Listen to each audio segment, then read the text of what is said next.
jesenje.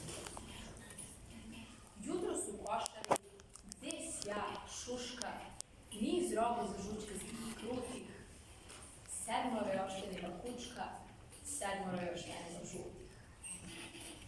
Tu sumrak grlila ih nežno i lizala niz dlaku što rudi. I slivo se mlad sok neizbežno iz tih toplih materinskih grudi. A uveče, kad živina juri da zauzme motke i brud jak, iziše ta domaćin tmuri spuštani od kućaka.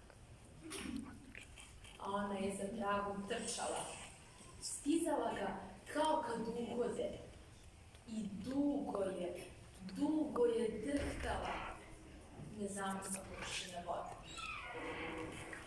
Dobro, vukući se po cmini i ližući znoj s bedara lenih, mesec joj se na izbog učini kao jedno od kučića njenih.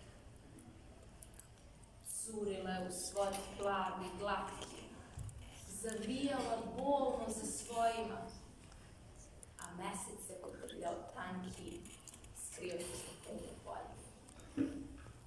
Nemo, kod milosti ili sreće, kad joj bace hamičak niz breg, pale su i njene oči sreće, kao zlatni sjaj